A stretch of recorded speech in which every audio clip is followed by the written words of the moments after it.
Hello, everyone, or in this case, Emmanuel and Philo0525. And thank you for being here, guys. And hello, Emmanuel. And Philo says, thank you for another video. You're welcome. Emmanuel Mail 29 Boston. Thank you for that. Salooms71 says, hello, Mehran. Hello, Salooms. Says, good to see you. Any advice on going driving alone and enjoying your alone time? Well, I will give you if you give me the regular protocol, because neither I remember or nor others will. So, age and where you're tuning in from, it would be appreciated. And Elmira is here. Hello there. How are you? Good to see you all. I thought I'd just pop in for an hour of discussion before I take a do other things and get ready for my 10K walk every night. So last night I didn't do 10K. I was a bit late. I had some consultation sessions and I was a bit late, so I did 7K. And then I went and did a good badass workout. So that was pretty fun. And then of course I kept eating till about 5 o'clock in the morning, because when you work out late, you don't get to sleep right away. So on that note, I thought I'll have a short chat with you guys, and then I'll go about the rest of the stuff. It's very important to spend some time with yourself, as Salomos is suggesting or asking about. When you spend some time with yourself, somehow you are choosing to look inward and connect with your source, the source being nature, as we are constantly spending time with people and things, but never with nature, with ourselves. So when you spend some time, whether it's driving or hiking, you get submerged into what you are made out of and what you are part of. And you'll see that you're bigger than you thought you were. Because when you connect with the nature and you see nature is unlimited and you're part of this unlimited thing, in fact, you're one of the components that makes this unlimited thing, being as it is unlimited, you become a little bit more powerful and hopeful and proud of yourself and feel capable and confident. And certainly things look a little bit simpler. You become a little bit bigger. Other things look a little bit smaller, in however you want to think about it. So I highly recommend spending some time with yourself. And while you're at it, if you find somewhere safe, get out and do a meditate. Have a little ritual.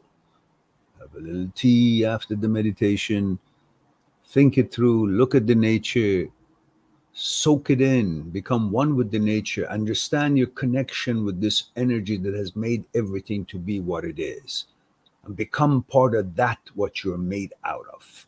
Feel that you are part of the ocean and not just a drop, that in fact this drop, you, represents that whole entirety of the ocean, being the universe. You are the components that makes this universe, makes this ocean.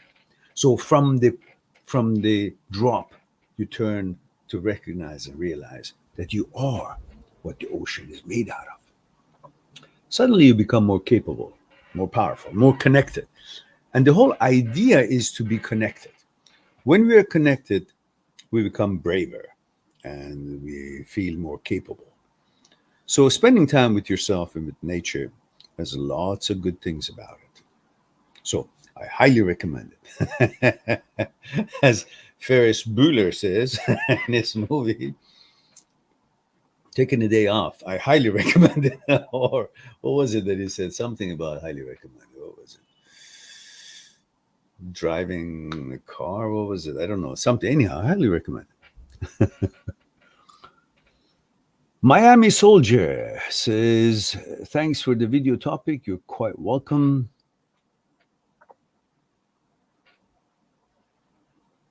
And says, Saloom Z71 says, male 28 from Kuwait. Ah, ahlan wa sahlan. That's my my extent of knowledge in Arabic. No, I know a little bit more. We used to have to learn Arabic, and I'm telling you the truth. We hated, we hated learning it because it was so difficult. It was more difficult than French. You know, French have la, lo, and all that. You know, masculine, feminine, and Arabic has all other kind of grammatical things, and it was a disaster learning. We all got F's. And the teacher, son of a bitch, was so tough. And because he knew Arabic and he was a teacher and it was difficult to learn it, so he was feeling like God giving all these grades. I passed. I think I got 7 out of it was a minimum number that you could get and pass. So kataba, katabna, katabto, whatever the rest of it, I don't even fucking know. But it's a very complete, grammatically complete language, as I understand, and very difficult. At least that's how it seemed to us then.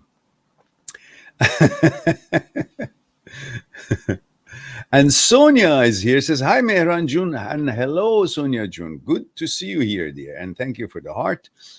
I appreciate it. MD Samir Khan says, sir, I want to be courageous, how to be fearless in all aspects. Well, what scares you, such as passing your exam or some difficult a project that you need to complete to get your business rolling, well, go to it. Do it. Get it done. Face your fears. And within reasons, don't go and jump off the cliff just because you're afraid of falling. That's becoming unreasonable. And Emmanuel says, today I was reflecting on one of the main pillars of our channel, that thought do not represent us. Yes, it doesn't. Something that can come and go and can't represent us. So I'm totally with you there. Excellent. Excellent. Saloom Z71 says, thank you for your wise words and advice. You're quite welcome, Saloom. Enjoy your drive, but pay attention. There's one thing that I've always talked, or at least I thought I've talked, that's something in Aikido we call keep one point. Keep one point. When I was learning the Aikido in university, we tried to understand what it means, and we tried to comply and try to follow the instructions of the instructor, the master who had devised this from years ago in Japan. And we tried to learn what that really means and used it in the context that was being taught.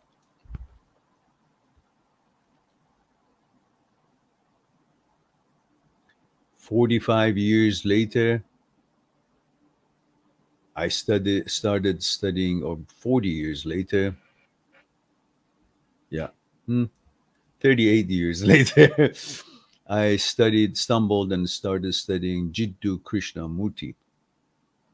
His lectures, his discussions with psychologists around the world, his discussions with quantum physics professors, that they would gather around him and ask him questions that he inwardly had discovered rather than reading anyone else's books.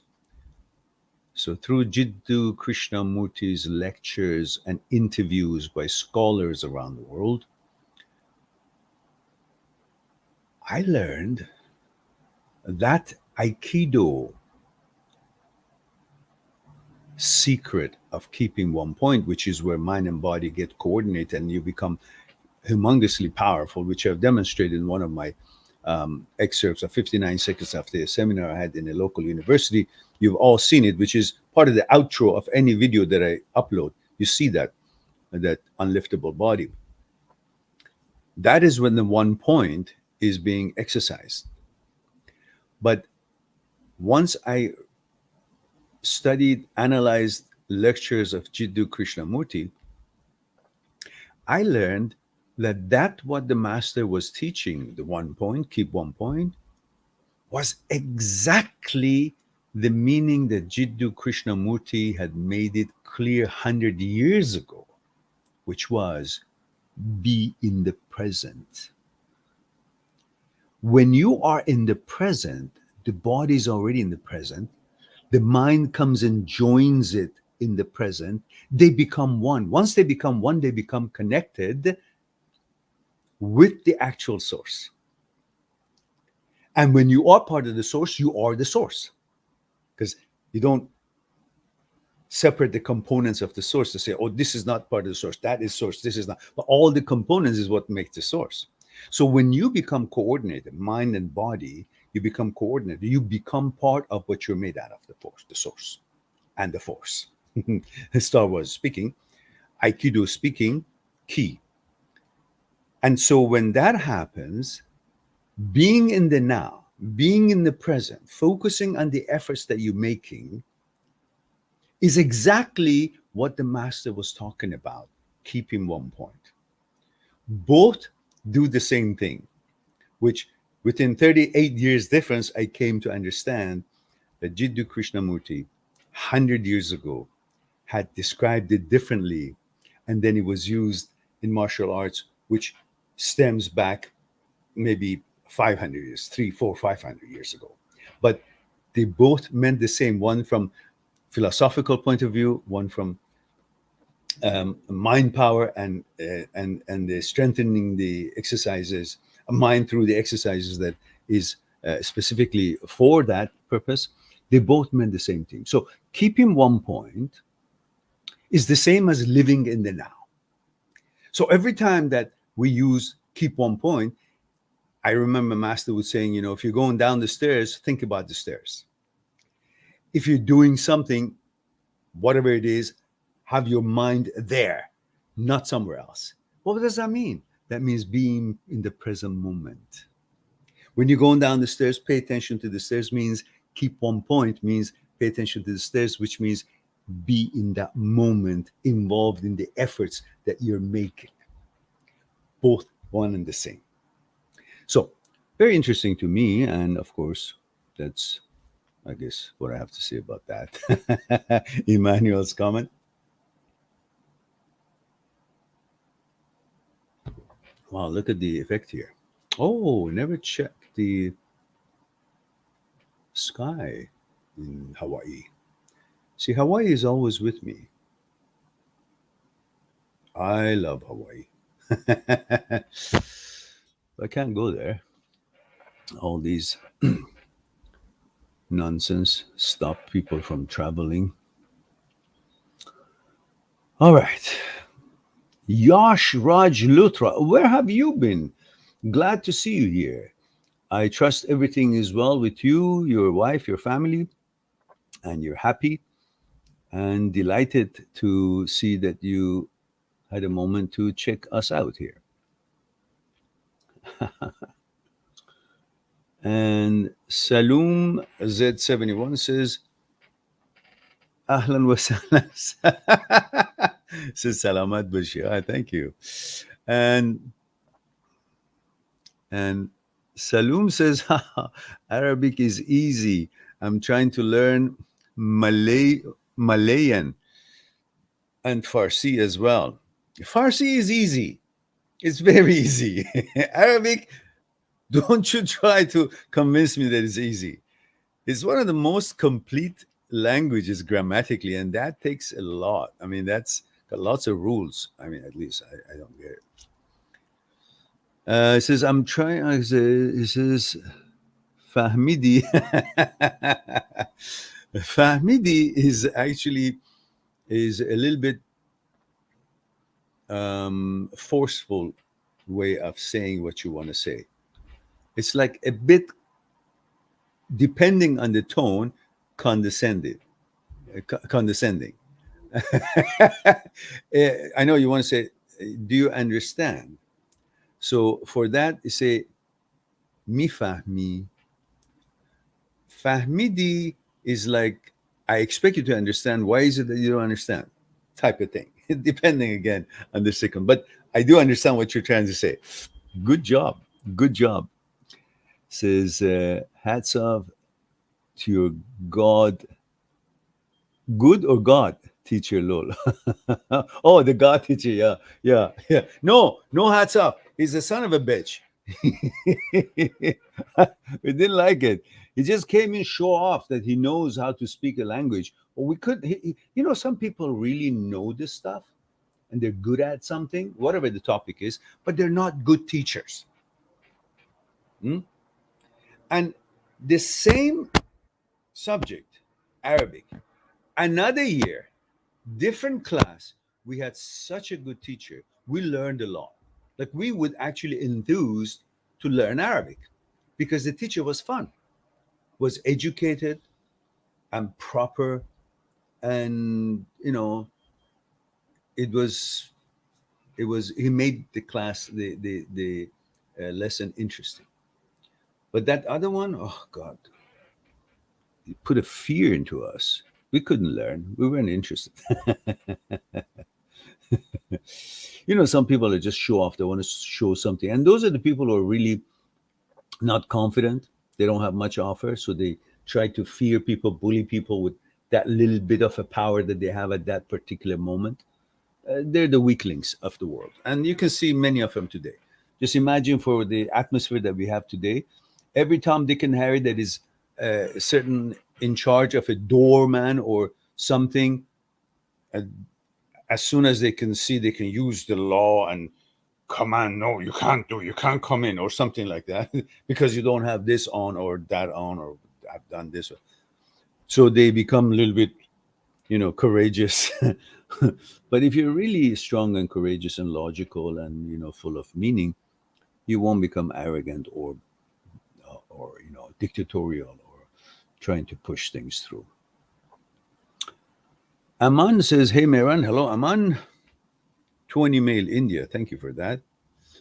Sonia says, Farsi misle ab khordane. Yeah, Farsi is easy, actually. I remember I actually taught it. I created a chart in how to write Farsi and how to pronounce it. It was brilliant, actually. I was just in university. I did that for my girlfriend because I wanted her to have an easy time, and I did a real good job. But then I lost all those papers. Otherwise, I could have maybe used it for some other people.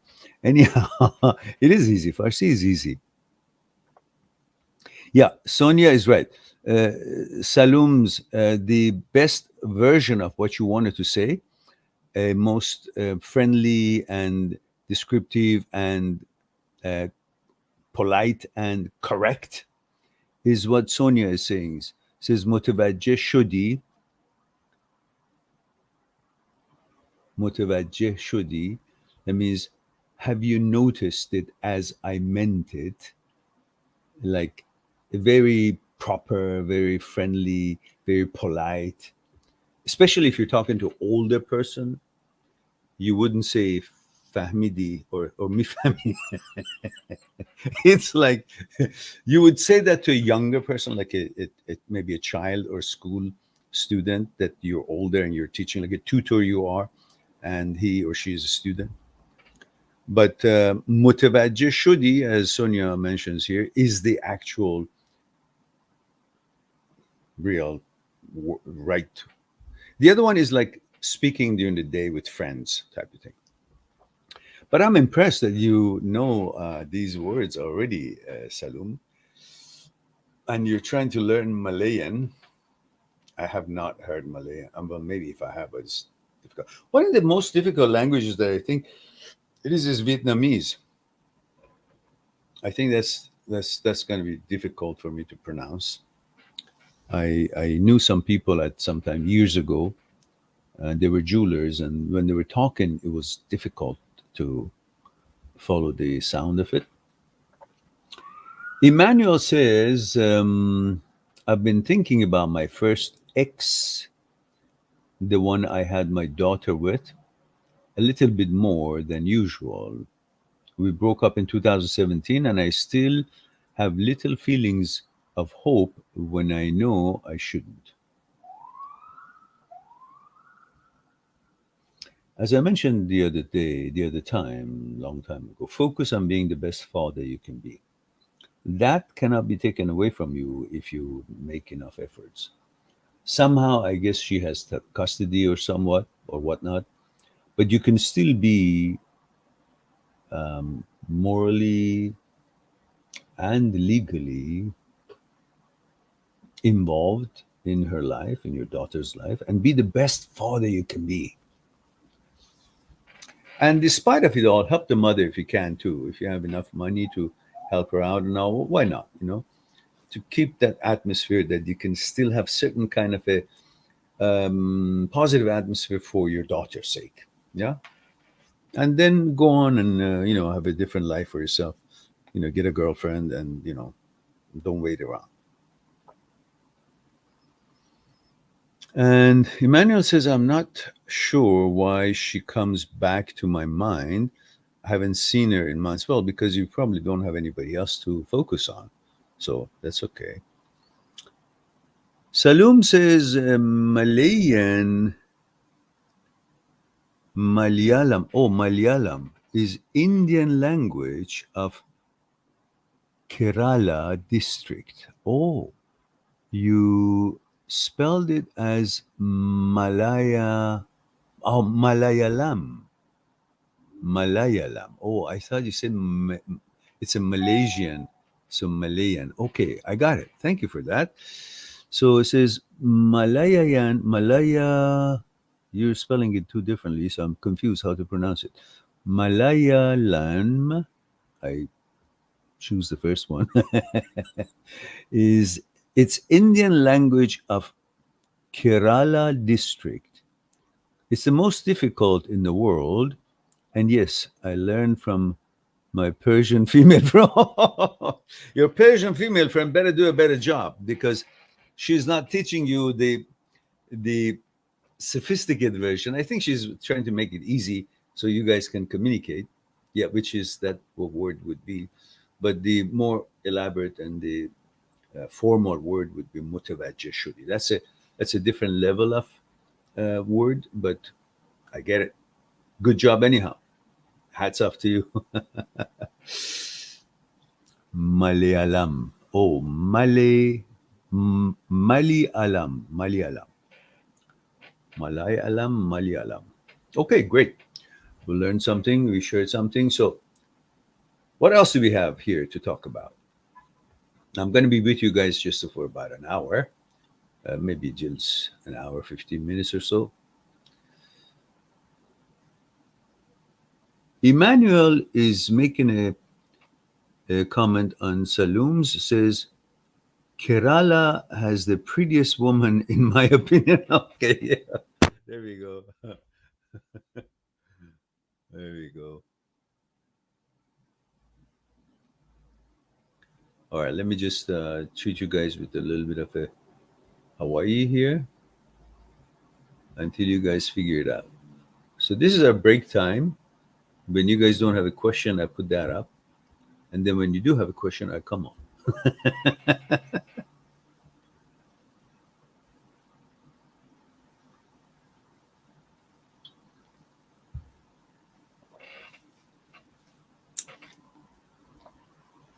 Let's see if I've missed any questions here. So tomorrow is the election day in Canada. God help us. God help us.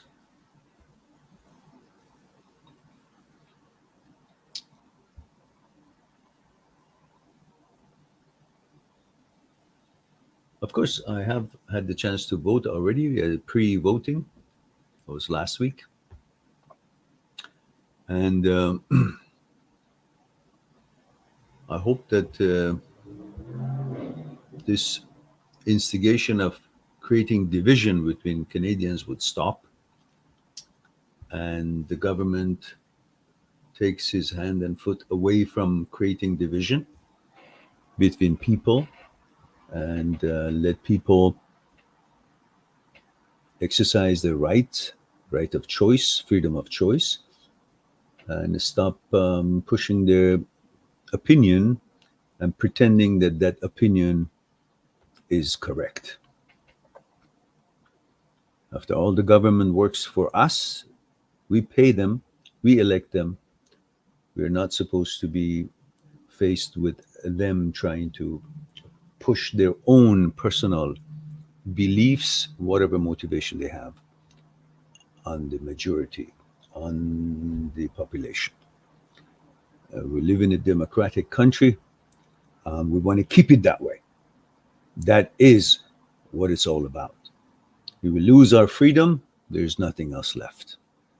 Whether it's for this reason or that reason, democracy and freedom of choice must prevail.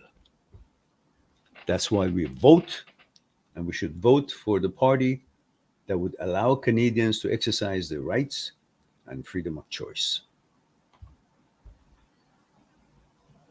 And I dropped the mic. All right, let's get back to our.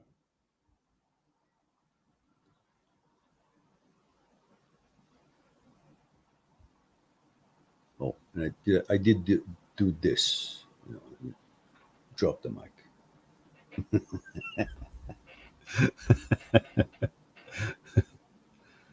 And let's see what we have here.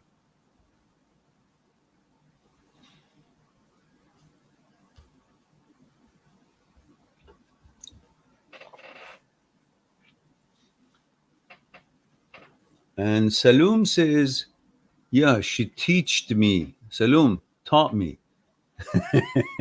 Let me teach you something here. She taught me. Oh, there you go. She thought, or she taught me. So what are you, she teached me, she taught me for, oh, you changed, okay. For respectful chest, you call it cine. Oh, cine. Yeah. Yeah, but cine is clear to understand. You could be talking about ladies' boobies. But when you say chest, it never, seldom, if ever, refers to women's, breasts. So the actual word is breast in English, right? It's neither,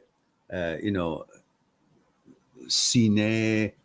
Sine in Farsi is like breast. But if you really want to get back at her and show her the real slang word or the actual word for the women's boobies, it's called peston. And if you want to be really slang and informal about it, you say pestun. It doesn't sound really classy, but if you want to make it classy, you can say peston. But if you really want to refer to it, you can say cine. But it means what it means. However, chest really doesn't, even in English, you don't refer to a woman's breast or this area as the booby part as chest. It's not descriptive. The same thing in Farsi. If you say sine, it represents the chest, but doesn't mean the boobies. The boobies would be breast in English and piston in English. Okay, having now completed our biology classroom, let's proceed before we get into trouble. It becomes an X-rated program. All right. Sonia has it right. She's actually gone beyond the slang, beyond the peston, and she's going for what is referred to the women's boobies in slang and very informal, and also what the children use it for when they are actually being fed by when they're infants. and that's called mame. And it is a very interesting and desirable word with very positive connotations in the minds of children and men alike. So, mame it is. Okay, now before I really get too deep in trouble, let me move out of this this rabbit hole and climb back out. And Philo says,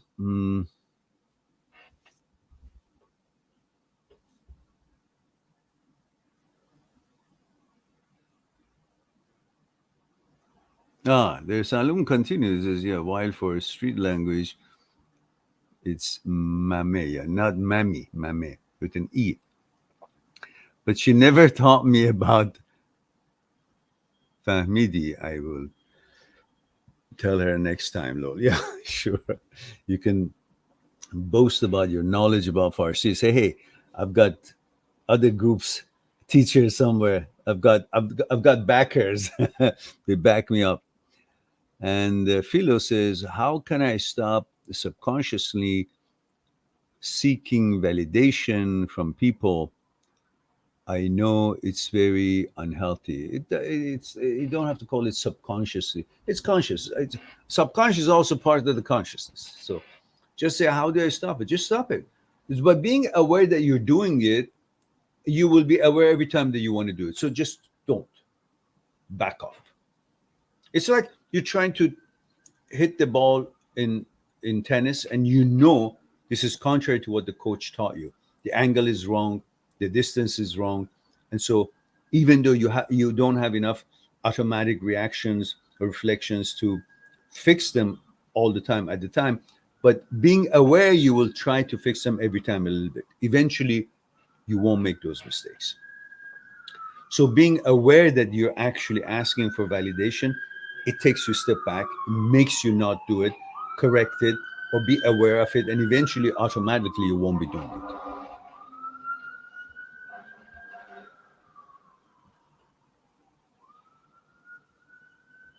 Matthew says, I'm in college, I co-parent, I go to the gym, I got my kids on weekends and Wednesdays, homework, I'm exhausted, I want a relationship, but I feel picky. At the same time, I don't want to harbor feelings from X, good or bad. Matthew, 28 Prince Albert, Saskatchewan.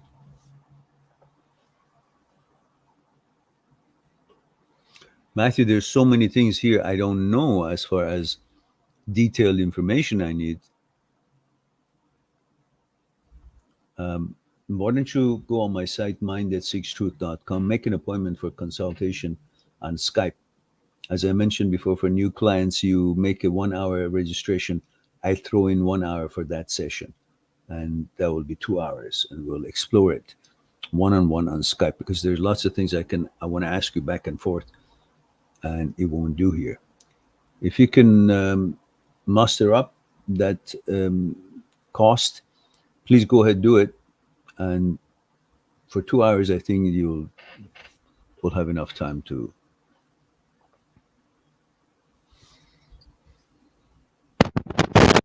Let's see, guys. There's a call coming from Oregon. Let me see what it is. Good afternoon, Mayor speaking.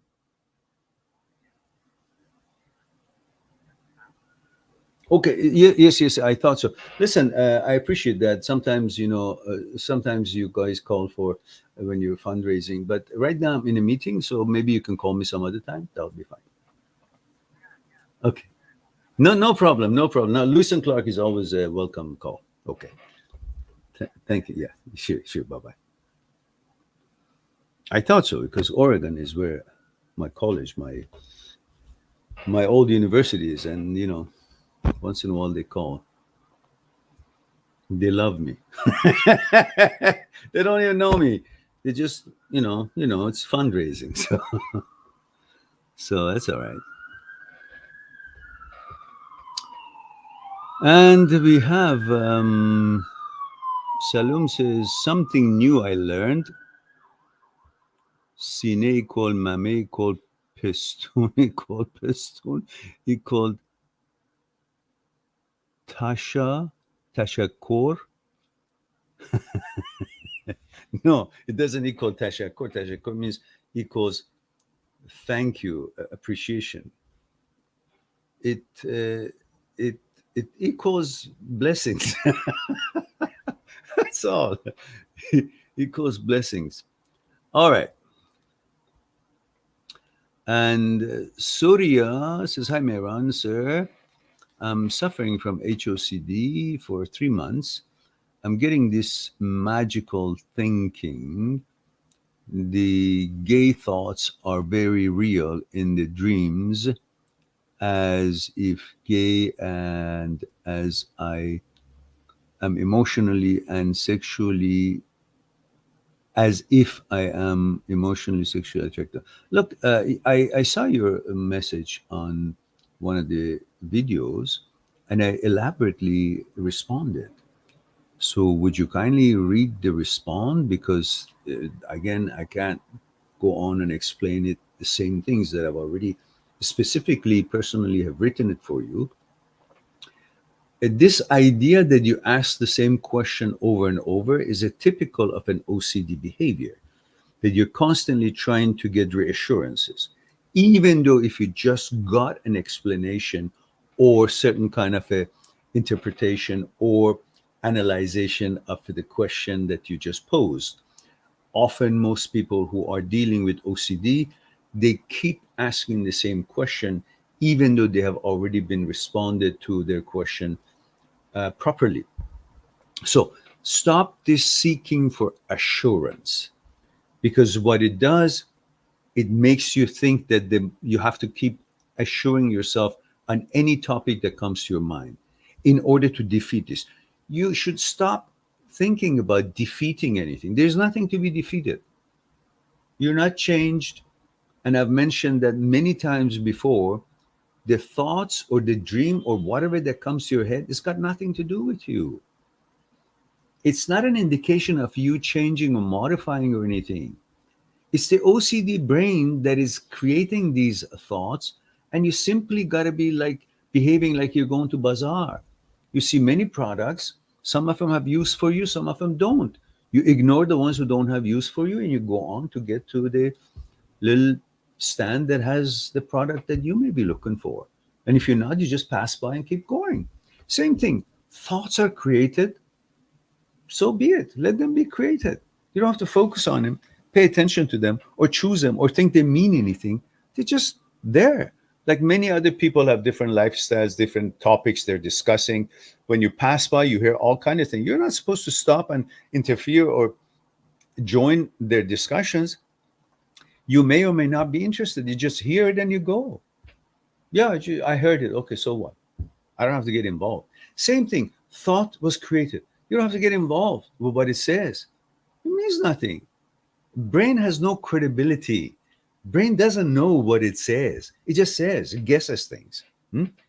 But you give it attention, then it means like if it's then you think it means anything. It doesn't. The only thing that makes you think that the thought means anything is the fact that you're paying attention to it and you are giving it a chance to have a question posed to you that, oh, it might mean something. No, it doesn't mean anything if you don't pay attention to it. When you pay attention to it, then the question, oh, maybe it means something. Why? Because somebody credible as you is paying attention to something that has no credibility, which is the thought that is made by the brain. Because brain has no credibility. If you understand this, then you wouldn't question it. You would just pass by when it shows up, pops up, and you just notice it, call it for what it is. That's intrusive thoughts. That's OCD thoughts. That's HOCD thoughts. That's not me. And then you move on. That's it. That's the extent of attention, recognition of what it is, and moving on, ignoring it. All right. Krutika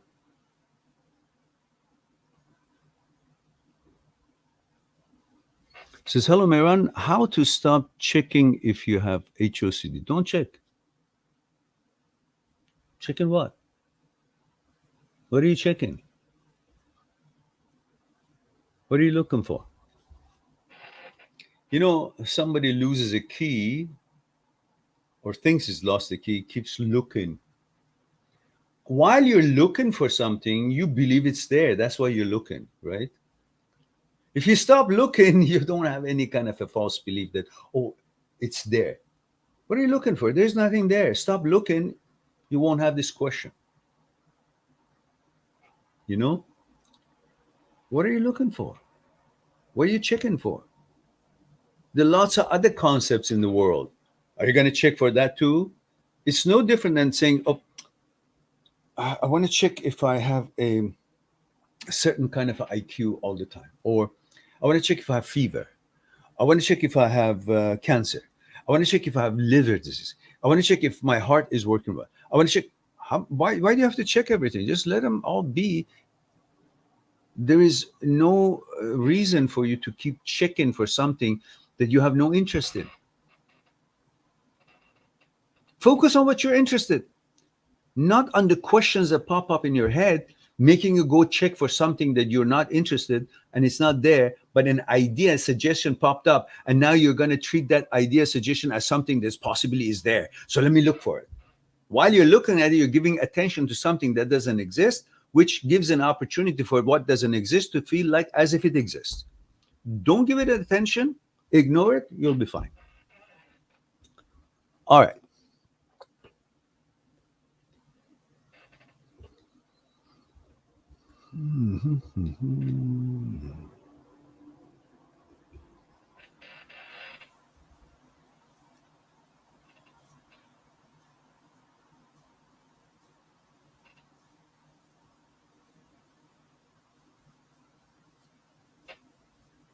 That is what you focus. The fact that you're not sexually attracted, that's all. That's all. You don't focus on what suggestions says. No, you are. You know you're not. Your awareness has already made it clear because there's a contradiction between what is suggested and what you are. That's why an awareness has been created. That awareness tells you, oh, there's a contradiction. What is this? The fact that you say, what is this? I'm not. You talk about something that is not you, that's the end of it. You're aware of this contradiction, which means you're not what is being suggested. That's the end of it. The rest of it is nonsense, waste of your time. And the more you do it, it becomes your habit of checking. And that habit of checking makes you feel like, oh, there must be something because I'm checking. Well, stop checking. Then the habit will not be created. Then you won't be bamboozled or be confused by thinking, oh, there must be something because I'm checking. Well, there's no reason needed for you to check. You're checking. Stop checking. You're creating that. You're helping the idiot brain to create some kind of a confusion. Don't pay attention to it. The confusion goes away. Focus on what you like and what you prefer and what your choices are, and that's the way you deal with it. Okay, now.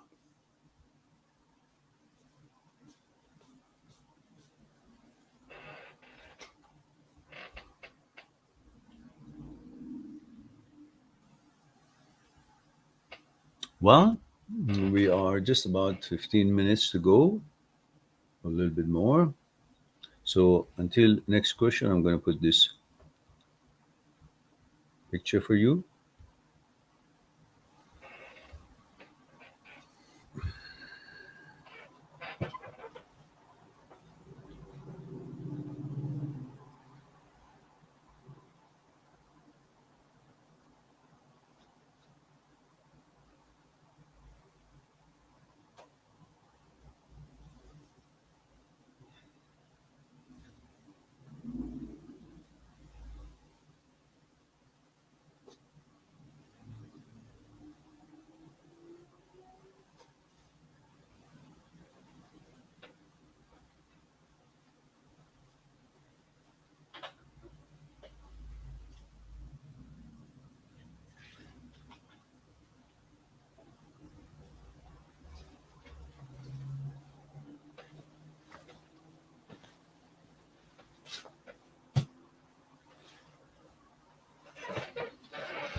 All right.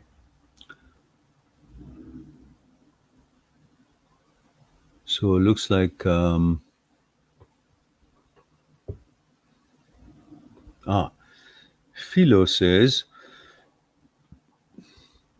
I work at rehab center and working to become,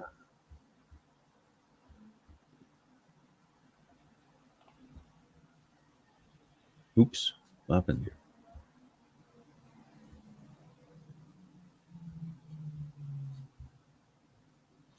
Working to become lost.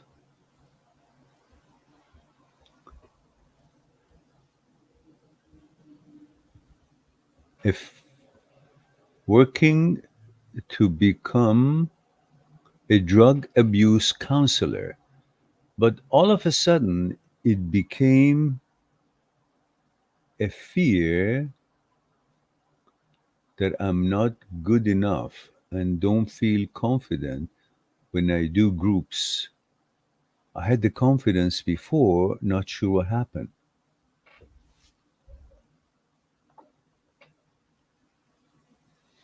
Just educate yourself more about the topic that you want to talk about the group about with the group, and that education and knowledge will give you the confidence that might be the source of your questioning, am I confident or not, because you may be not sure about the level of your expertise or knowledge, and seems to be you're a good person, you want to help them, so you want to make sure that your knowledge is accurate, so maybe endow yourself with more understanding of the topic, become a better expert in it, and that knowledge may give you the confidence that you seem to be thinking you're lacking. And at the same time, stop thinking that you want to impress the group with your knowledge and think that you're there to share what you know, not that you know everything. So you don't want to worry about coming across as someone who knows everything about it. Don't pretend you know everything about it. Just tell them that the knowledge that you have is at the level that can be helpful to them. And you want to share with them whatever you know. You tell them that I promise you, I will share with you whatever I know, which is true. You will share with them whatever you know. And that and so for that I need your cooperation to help me to deliver this to you, and then we'll go to through questions and answers, and together if there's something that you need that I don't know, I'll go find out for you. So something like that, to create that kind of a friendly rapport, so you don't feel intimidated by the number that is sitting there, that, oh, how am I going to do, am I going to impress them, are they going to believe me, are they going to use, you're not there in a personal kind of a journey or vendetta that I must make them to obey my knowledge or be impressed by my presence. No, you're there to help them because you feel they need help, and you're going to share with them whatever you know, and you're going to enlighten yourself more and more so you can help them better and better. So that's basically your mission. So there's nothing expected from you other than honesty and you doing your best. So whether they're impressed or not, that's on them, not on you. So take that out of your agenda. Maybe that'll help.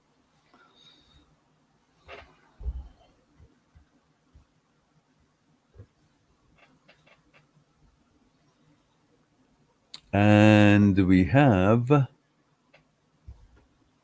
Morgan Freelancer. Morgan says, hi, Meran. I really like this girl, but anytime I get close to her, I become afraid, HOCD related, that I might not actually like her, and I worry I will not be able to perform. It's neither here nor there. Who said you're going to be performing right away? Just get to know her and see how she feels. And at the same time, you just want to get to know her. And getting to know her, you don't need to have any other question in your head. And once you're getting to know her, you'll realize that, hey, yeah, definitely. And if you look at the alternative that you don't want and you don't prefer and it's not your choice, you will say, hey, definitely not. Therefore, definitely yes. So don't don't be there just having allowing the brain to interject with nonsense. You be there, and then once such a suggestion is made, reverse it and say, well, that's not my choice. That's not my preference. That is not my values. It's not in line with my values. So what is being suggested is not something natural to me. But what I am facing and I'm interested, it is what has always been, and it is my choice in line with my values. And I'm not going to pay attention to some suggestion by the brain, and I'm going to focus on my choice because I'm the one who makes the choices and vetoes, not the brain. Brain doesn't have the ability to make choices or vetoes. In the experiment that Dr. Leibet did, in the video that I produced, you will see that when it comes to vetoing something that materialists believe that it's only brain has the power to make these suggestions or thoughts, you will see in the process of vetoing, brain has no magnetic abilities or reactions. It's quiet. It's not even involved. So what's involved in vetoing something that's been suggested? What brain cannot even reach? That is you. So it shows you that you're beyond the brain. Your aspects of mind and you that they're beyond the brain and brain cannot reach. And that is what selects choices, chooses, and what sets the values that are appropriate to you. And that's you, not the brain. So when the brain suggests something, it's just out of whack. Is making suggestions to something that is none of its business, and it has no power to know that that is at all have anything to do with your interests. But it makes suggestions. Why? Because brain's job is to make thoughts. That's all. So it makes thoughts. And you need to know that you're the boss and you make selections rather than accepting what suggestions are made. So you ignore what the brain suggests and you go on about believing and focusing on what it is in line with your values.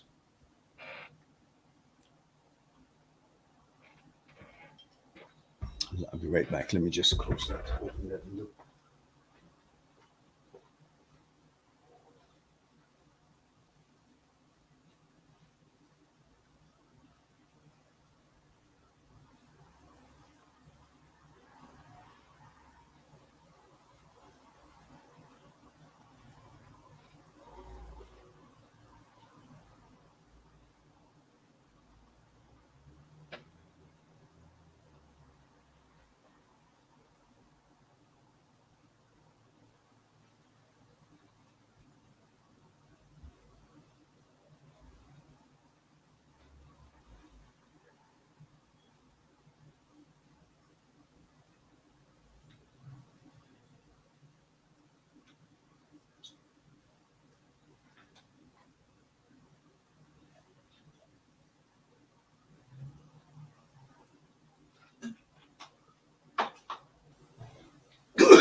Oh my goodness.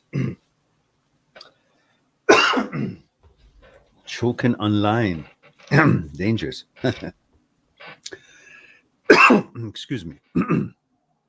Let me save you guys from the sound.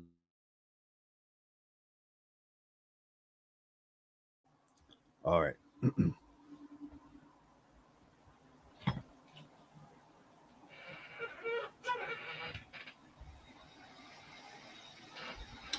So we have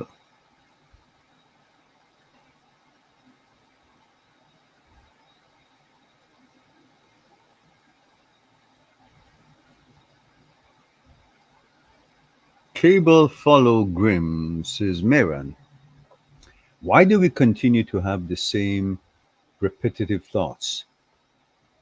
You don't. You don't continue to have repetitive thoughts. It's the brain that is fallen in the glitch of malfunctioning. And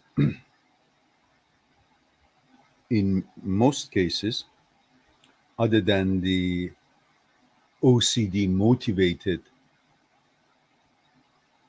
choosing to continue a certain thought in order to create assurance and solidifying through certain rituals a certainty about what is concerning you.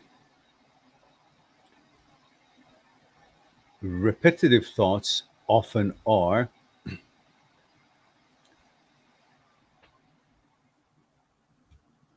thoughts that are created by the brain, and there is a malfunction in the signaling system of the brain, as in midbrain, basal ganglia area, the area striatum. In it, there is a lever called caudate nucleus.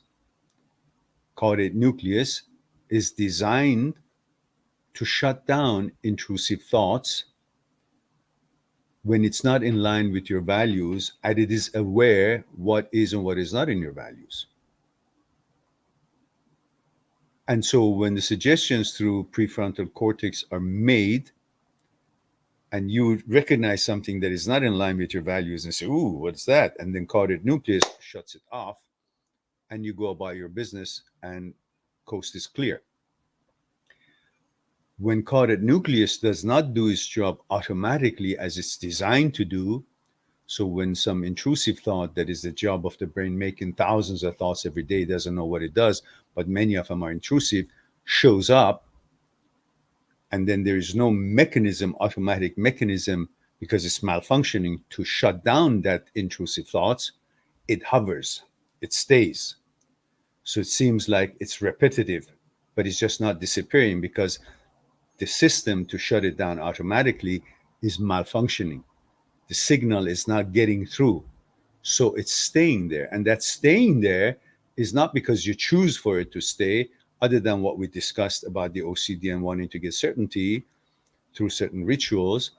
It's staying there because it doesn't have the capability to automatically shut it down. So you manually, by ignoring it and calling it for what it is, according to some of the descriptions in the Brain Lock book of Dr. Schwartz, by calling it for what it is, relabeling it, and then ignoring it, going about your business, you help the brain to be rewiring itself through neuroplasticity, and then it learns to shut it down. Even the caudate nucleus is not automatically functioning anymore until it rewires itself and gets back online and then starts functioning again. So that's what I can say about that. Hopefully that would be helpful to you. Rita Rose Hubblesworth says, female, 41 years. Hello, Rita. You haven't been around for a while, have you? And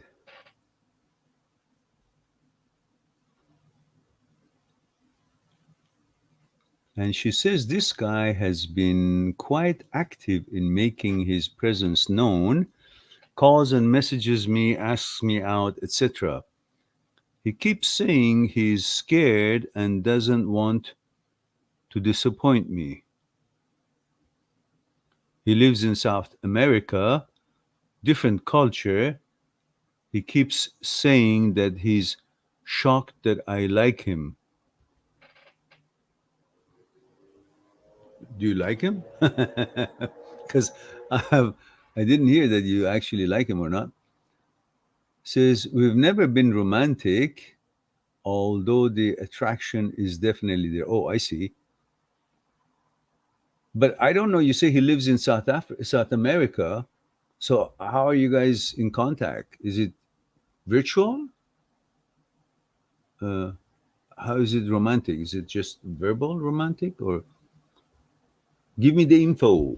Throw me the bone. Dr. Evil here. Rita. Okay, until I get that. So we'll go to.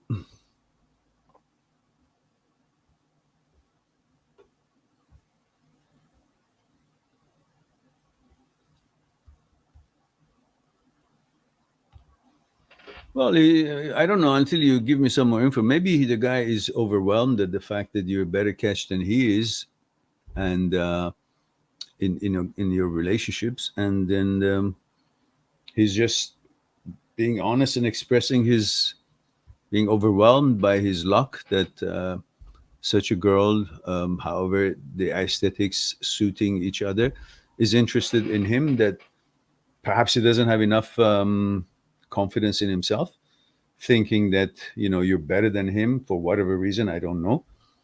But Rita says he's here in the city. I see. So is he visiting or living here? If he's visiting, let him go, because he's going to go anyhow. But if he's there, then maybe you want to have some, uh, go further to get to know each other and see why is it that he doesn't have enough confidence, or he feels that he's shocked.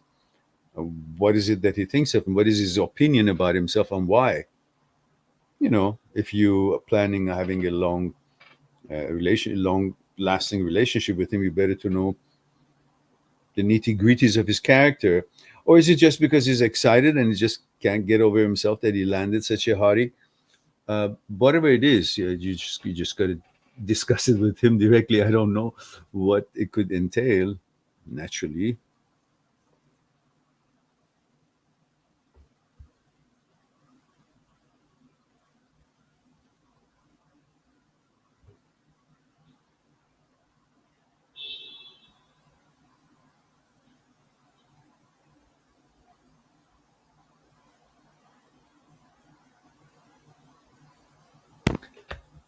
Okay.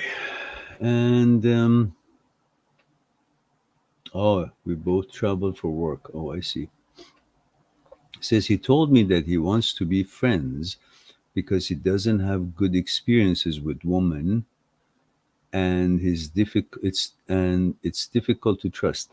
Well, he's trying to get a contract from you, an assurance that you're not going to hurt him or be committed. So, in other words,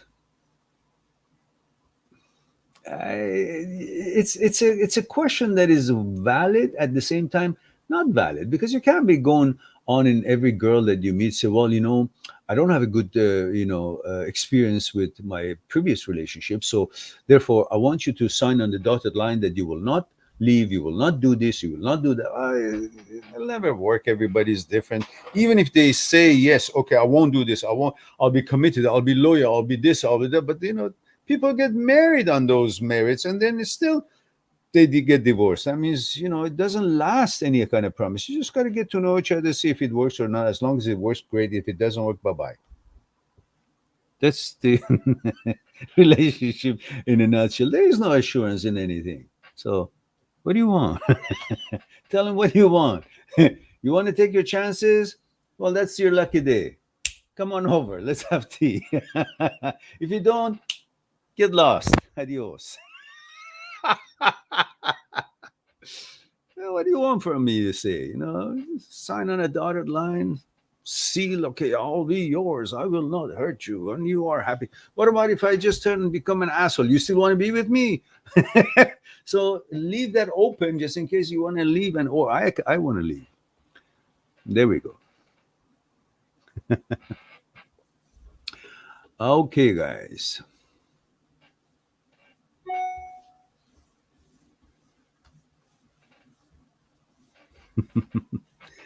And Val is here. Says, hey, Meran, 35 female Texas. Ah, my darling is here from Texas. Warm-blooded. Hopefully unvaccinated.